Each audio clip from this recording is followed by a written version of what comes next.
am convinced that there are attitudes about what women can and cannot do that lead to the rejection of clergy women. Clergy women have unique experiences. There are challenges peculiar to their gender, but these are often silenced. This silencing of the real-life experience of women pastors heaps grief upon grief on those who are already wounded. This project is timely and crucial precisely because it is time for clergy women to speak, and it is time for the church to listen. It's unfair. They told me that as a woman, that I wouldn't be able to pull the trigger on the hard decisions, that I was too relational. Crazy stuff. But it was a very painful period of time for me. It was about 6 weeks there when, honestly, truly, where what my dad believed about me and what Andrew believed about me was so significant. The men in authority weren't giving me a break. They did appoint me here. Almost immediately, they began second-guessing my choices. Like the guy I picked for my associate pastor. They didn't approve it. He was an ordained, free Methodist man. If you ordained him, why would you not approve him? Everything I did was micromanaged. The craziest thing happened. I think it was harder on me, really, than what happened with the committee. A group of people, a large group of people, left the church here. And that seemed to prove everything they said. Well, there was this guy, he said, "I don't understand this. I really don't. I'm a rebel. I've been away from God." And he was crying when he was saying this. I was raised in the Baptist, but I hated it. And I never went there. And you are the reason that I am not divorced. God used you to save my marriage. And it's because of you that I have 2 beautiful kids. And then he went through the whole long thing. I will take anything you say to me across the table from you. But my dad is so critical of the fact that I'm attending a church that's led by a woman that I just can't do it. He was a very influential man. It was a huge group. 1/5 of the church left. That's big stuff. They were tithers, too. People who were basically transplants from other churches who left. It's very painful for me. But it helped create a vision in my heart. There were times when I would lead a Bible study or participate in a Bible study where somebody couldn't lead it anymore, and they would say, "Hey, can you lead this?" I would say, "Yeah, I can do that." It's only been in the last couple of years that, as I look back, I would say, yeah, I guess I was doing ministry in various ways through the years. I always said ministry came out of nowhere, that I hadn't really done it before in my life. And I'd look back and I'd say, well, there was that time and there was that time. But I never saw it as ministry. I was just sort of responding to the need that was there. All of the women were grateful for opportunities to lead. They expressed gratitude for those who had invested in their leadership journey. They are quick to mention how gracious and empowering those in authority have been for them, enabling them to serve in these roles. Nonetheless, all of the women also mentioned the risky nature of leadership for women. In offering biblical characters that most resonate with their life and ministry, 3 of the 5 women chose Moses. It is interesting that the women weren't sure whether to choose a female or male character. Moses. I think him being willing to take risks. Well, actually, him not being willing to take risks, but God telling him to be obedient. Do it because God told him to do it. Even though he needed someone else to be his mouthpiece for a time and needing help and a team and someone to hold his arms up, him being a bit aggressive at times, like I think not all of it's a perfect picture, of course, but that God did redemptive work through him. led the people to where he was calling them to go. One of the first sermons I ever really preached was Joshua 1. Be strong and courageous, and do not be afraid, because the Lord our God is with you. I feel like Joshua and Caleb, they did a lot of risky things. People I think about a lot, they just honor the Lord no matter what it takes. And Esther, same thing. I think about Esther a lot because I try to think about women who have done crazy things and been obedient. I've had my moments, and I know that God's hand has been upon me. And there have been times when I was like, you are so responsible under God because He has brought you here to such a time. I always felt. Even when I was a little girl and I didn't know how to describe it then, I knew. You are a catalyst between people. I believe that. The women connected their early experiences of ministry with the early planting of a call in their lives. This was the case for one pastor who was raised in an environment where church and ministry were central. Family members invited her to accompany them to nursing home visits and services. So we would go to these rest homes, and I would always sing to the people. And I was invited to be the one to pray with the people. So I learned so young the amazing power of God's Word and God's people. I would just watch their response. I felt this gifting and power from God. I would never call it an anointing. I just felt this incredible gifting and power from God in my life. And I knew that I was doing something really significant. And I didn't ever want to lose that. You would just see this calm come over the room. When we would sing, when we would share, when I would pray, you could see incredible things happening. So I was part of that from a very young age. So that began the process of me feeling a call to go to seminary. And that's all I was saying, is that I felt called to go to the seminary. I wasn't saying that I was going to be a pastor or be in leadership. I was just going to go to seminary. My dad short-circuited. He said, "You're going to starve." He was not happy with me. He was not happy for a number of reasons. Even now today, he says, "You missed your call. You should have been in the business world." At one point, he said, "Do you feel like God has called you to do this?" And I said, "Yes." And he said, "Huh. Okay. Can't argue with God." When I tell people that my dad was opposed to this, they usually think it's because he doesn't think women should do this, but he's always felt that I should be making money in the business world. He knew it would be a hard road for me. So, part of my process with trying to figure out where to go to seminary was the realization that I was really more interested in being in ministry than actually going to seminary. So I needed to find a seminary where I could also be doing ministry. 3 of the women stated that their lack of female pastor role models contributed to the slowness in discerning their call. The interesting thing is, I never saw a female pastor. It never occurred to me that I would be a pastor. Well, never occurred to me that I wouldn't. It just never occurred to me because I never saw it. I met women missionary nurses. So when I was young, I thought, I'll be a missionary nurse.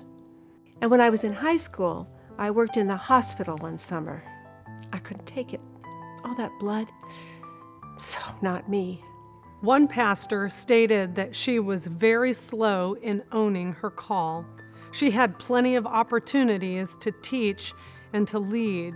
However, she would not have categorized it as ministry or ministry leadership. She was filling a gap that was present. It took years for her to grow into her calling. She began the process with confidence that she could be useful in church by making coffee. Eventually, she was able to own her calling. She is now confident that she is gifted and called to preach, teach, and lead. During my college days, my call was affirmed by others as well. There were many surrounding me, offering me opportunities to teach, preach, and lead. Originally, when I first heard God calling me, the call had little definition.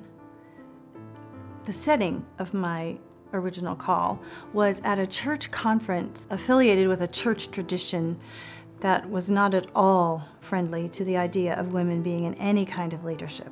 It was not clear to me at that time exactly what that meant. I simply courageously obeyed.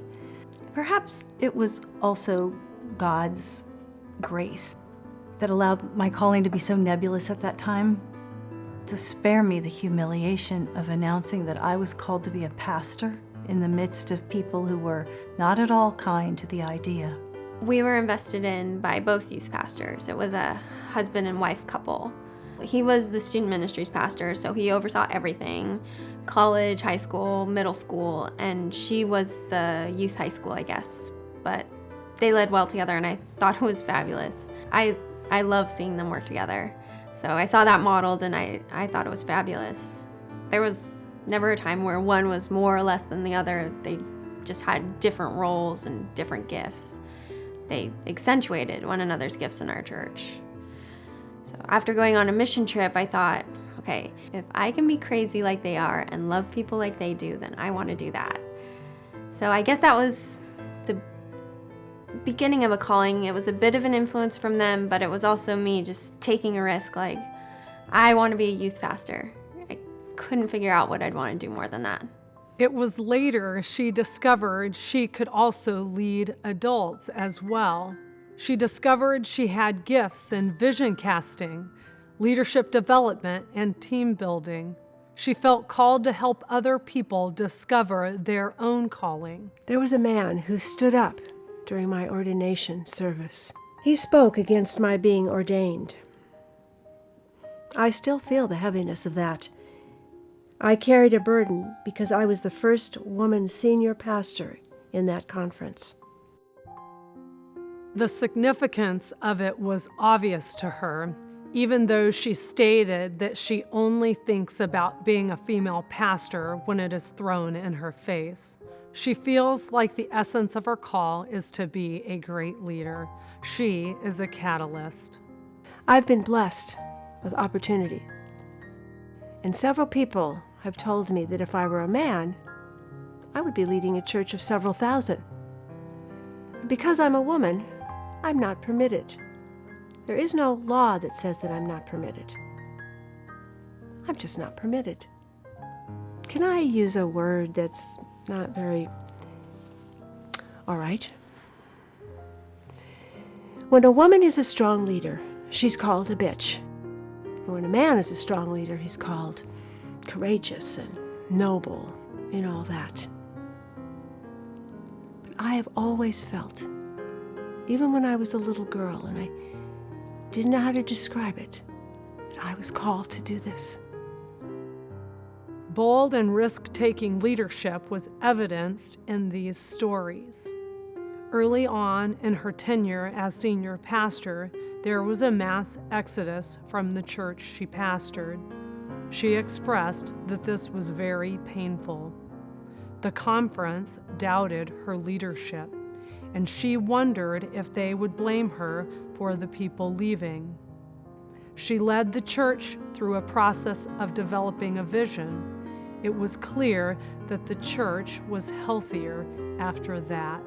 After an initial adjustment period immediately following this transition, the church was thriving. She began to see how important it was to be connected with those older than her in her congregation. She wrote letters and cards to them. She visited with them. So I asked them to think for a moment. Where do your grandchildren go to church? Write it down. I bet you don't know. And the reason that you don't know is because most of your grandchildren don't go to church. The church is not made a place for people till their youthfulness has been spent on the world. But I want your grandchildren to love the church and to love Jesus. We're going to do some things around here that your grandchildren will love and you will hate. And I'm asking you to love Jesus and love your grandchildren enough to put up with what you hate. Honestly, our people rose to the challenge. There was this man in the church, crusty old Navy guy, chauvinistic, still is. Had a hard time seeing women across the board the same as men. So I asked him, Felix, I need someone in your generation to help me with this generation. Would that be you? Will you help me? Would you do that? And he said, I'm not a pastor. And I said, you are a lay minister, and you have all the power to do this. And he said, well, let me think about it. So he came to see me. When he came, he had a basin and a towel and a bucket of hot water. And he said, I cannot serve with you until I have humbled myself to serve under you. So that's what I'm going to do. We had some difficulties. And he was crying and he said, I'm so sorry I gave you any trouble. Because he had, from time to time. And he served with me until he could no longer do it because of his health. But he was a sort of John the Baptist for me, paving the way. By being who he was and doing what he did, gave me confidence. I've just had men who've stepped up at the right time, and it has been so affirming for me. So that happened. We just decided to move forward. These pastors are resilient. They found God's grace and persevered in life and ministry. They obeyed God courageously in the midst of difficulty. Some argue that expectations of pastors are high in general, whether they are male or female. Sometimes I wasn't sure whether or not my difficulties were because I was a woman. I thought I was to blame. There was some expectation that I would pay particular attention to children's ministries, women's ministries, and kids' Sunday school when I first started serving there. To counter this, I would purposely have nothing to do with these things as an associate pastor. I was already seen in my role as being the helper to the lead pastor. I bristled at that because it struck me as being a female expectation demand. I honestly don't know how much of that related to my particular job or my gender. I responded to this by clearly communicating that I would not take on certain helper jobs. 3 women were not happy with the expectation that males in their congregations would not confide in them. It baffles women that males would feel emasculated by them as strong women leaders. Betty reflected that there was something like a double bind that she didn't see at the time. The congregation had communicated they wanted a strong leader. A leader who would be courageous and would be willing to take risks, even if it meant that not everyone would be happy with the decisions. However, she reflected that after exercising such leadership, that they might have responded differently to decisions if they were made by a male instead of her. Many of my male colleagues made similar decisions. Their decisions did not have the same catastrophic impact mine did. Other participants also expressed the additional stress that comes along with representing their whole gender. I cannot give anyone a reason to declare that females shouldn't or can't be pastors. Being the only woman on a committee or in a district makes me feel very isolated. If I'm the only woman at a conference or ministerial association, I feel like I'm representing my entire gender. This is a huge burden. When a woman is put in a lead pastor role and she is the first female to fill that role, she may feel like she has to have perfect performance. Perfect or near perfect performance is required of her to ensure that the spot remain open to a woman. Several churches that female pastors in this study had served witnessed a mass exodus upon their arrival. Around 1/5 of the people left the congregation almost immediately upon my arrival. And then there was that prominent, longtime Free Methodist leader in the congregation.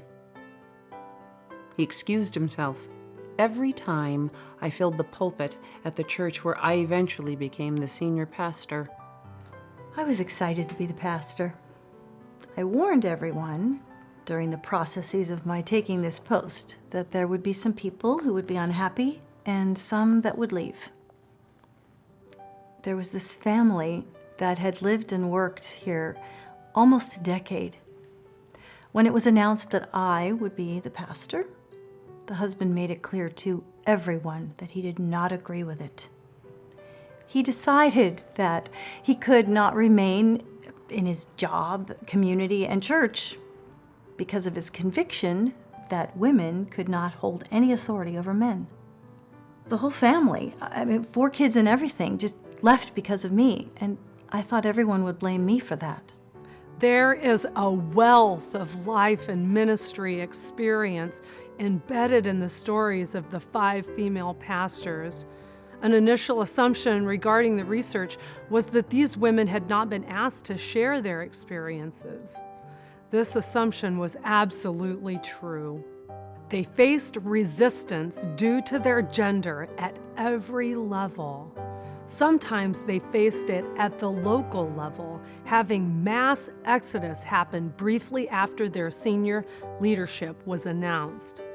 They faced resistance at the conference level, where they were simply ignored because of insecurity of conference level leaders. They faced barriers as they were pursuing ordination. I fear that my stories getting out would be damaging, or it might be misunderstood or misused. It is the candor in these stories that seems to bring the most power to them. In telling their stories, these women clearly felt empowered. They felt heard and valued. These women are not angry. They do not have a victim mentality. These women have been courageous in forgiving the church for the harm done to them. 3 of them specifically addressed a process of healing for those wounds. Their response to their pain shows how gracious they are and how good God is. They are not defensive about their calling. The wounds that they have suffered deserve attention. To ignore these wounds would be wrong. To dismiss them as mistakes of the past would be to neglect the immense amount of learning that's possible through them. These 5 women have survived. Women do have significant contributions they can make. The church and the world need to hear these stories. I've been disappointed with the lack of support that I've received. I've often wondered if it was due to my gender or some personal shortfalls. Research has shown that women who entered the ministry after the pioneer generation of the 1970s honestly believe that the worst forms of discrimination are over. And because of that, they are less able to recognize more subtle forms of gender bias that still exist. Researchers find that due to relative isolation, clergy women often personalize the difficulties that they face. These findings are consistent with those found in this study. Women who felt the most underappreciated and underutilized were also the most isolated. They suffered in silence because what they had experienced was not heard by others. In such cases, they blamed themselves and were often blamed by others instead of blaming the inequities that still remain in the church. I fear being labeled if I speak up about how I'm treated. I've been told to keep my voice down and be careful not to be pushy. I can speak, but don't say it with too much authority. These lived experiences suggest that there remains a perceptual conflict in being a female leader in the church. There has been a lack of female pastoral role models. This causes the road toward embracing one's own leadership to be a steep one. Without recognizing it at the time, I had my own stereotypes that made me slow to recognize God's call on me. Our culture defines identical behaviors in women and men differently. A male pastor is honored as strong, while a woman is labeled abrasive. I've found it difficult to advocate for myself and for other women. I was told that this was selfish. The labels need to stop. If they do not, the leadership of women will continue to be stifled. Imagine what it might be like for our churches not just to be safe places for women, but also to be places of healing and empowerment. One woman told about a conversation with her husband that made it possible for her to embrace her call. Until this point in her story, she had served in supporting roles while being a homemaker and raising her kids. She told this story with tears in her eyes and a catch in her throat. My husband said to me, "Don't you think it's funny that even though your brother Phil is an All-American in tennis, he is so good? Ever thought how unusual it is that he still can't beat me when we play?" And he said, "I'll tell you why that is. I played first. I did everything first. I was his hero, and he looked up to me. So now that he's better than me when we play, he chokes.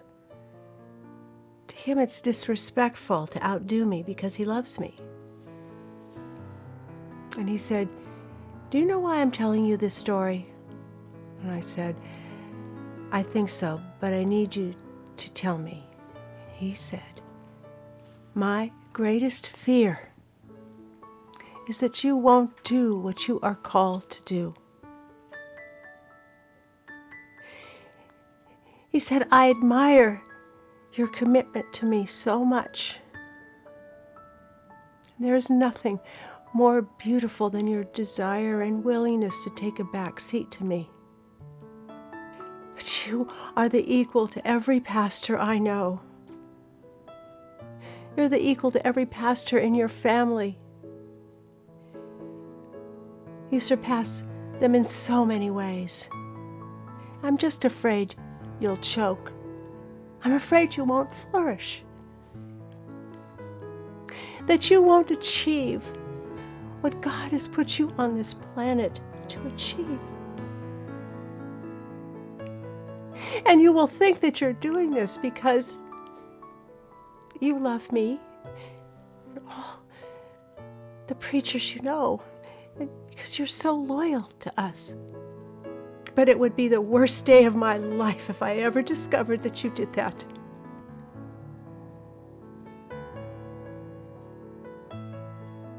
Freed me up. He opened the door to my life for me. He made it easy. Made it easy to thrive. This is the kind of empowering gesture that we need to see multiplied. In 1997, 20% of women reporting served in the role of senior or solo pastor. In 2015, the percentage had decreased to 16%. In addition to this, 19% of females serving in ministry report desiring a full-time position, but that a position is not available to them. As a female pastor, I don't evaluate success in terms of church growth alone. I'm more interested in wholeness. Success can be defined in terms of fruitfulness, healthy and whole people living in healthy relationships. This would benefit not only women, but the church in general. The stories of these female pastors had an enormous positive impact on me. As the researcher, I warned those sharing their stories that they may experience emotional distress, and most of them found this humorous. However, during certain interviews, there were tears on both sides, as the emotional distress impacted both the clergywoman and me as the researcher. I also wept as I watched, transcribed, coded, and analyzed the data. There were several times that I prayed simply for the strength to be with these women in their stories in a way that honored their lives and ministries. I have been changed in a positive way in the process of doing this research. I am now able to notice more subtle forms of gender bias in my own life and relationships. I've been empowered to speak with grace and candor regarding matters of gender. These stories of courage, healing, perseverance, and humor have the power to change people, and I believe hearing such stories can change the Free Methodist Church. I feel privileged to have loved these women by allowing their stories to live. We want to thank you for your leadership in research into the empowering of women in the future of our church. Based upon what you found, we'd really like to know what it is we should do. What is the action we should take? We have with us today the researcher, the Reverend Dr. Roberta Mosier-Peterson. Welcome and thank you.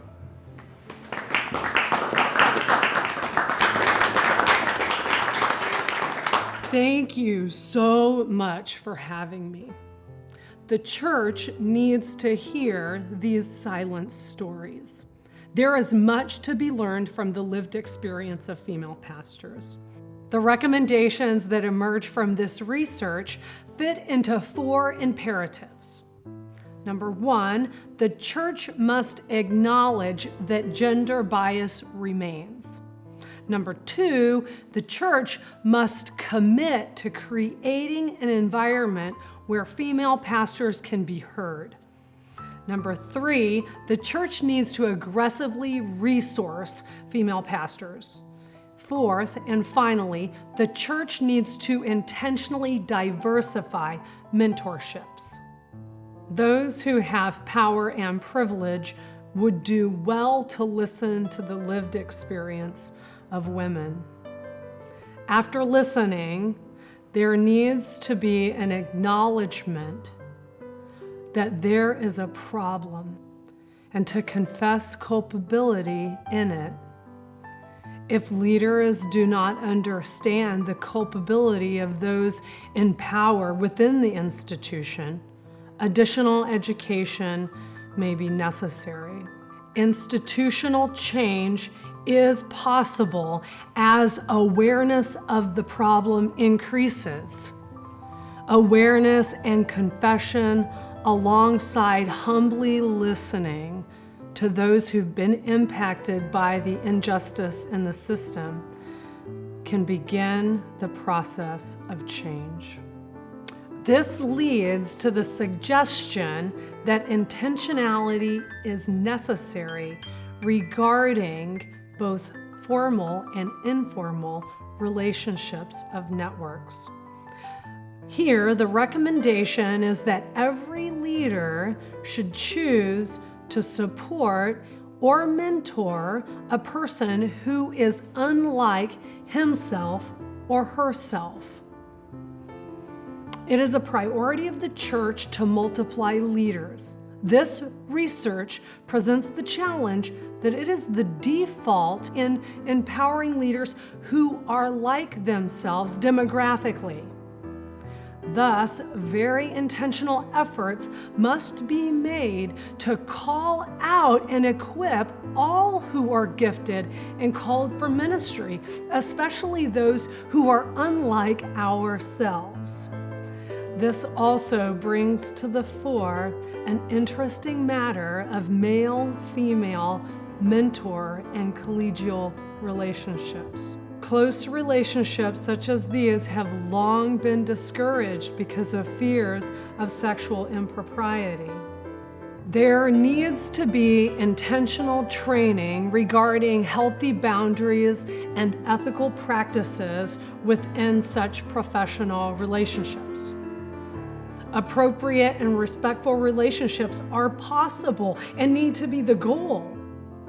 The practical impact of limiting male-female mentorship is that women will continue to have limited access to mentoring and to leadership development.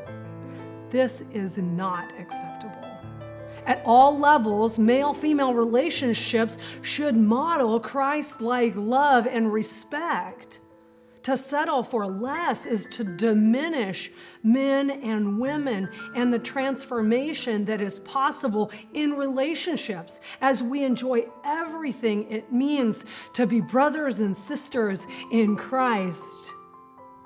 I would close by saying it is important for the church to face gender bias that remains. In order for change to occur, there must be acknowledgement that gender bias causes unnecessary pain for female pastors.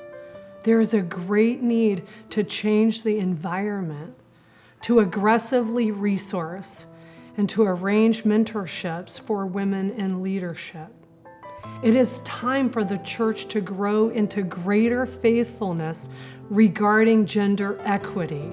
This will result in greater health and effectiveness, not only for women clergy, but for the Free Methodist Church as a whole. This is the wholeness which is intended by God for the church.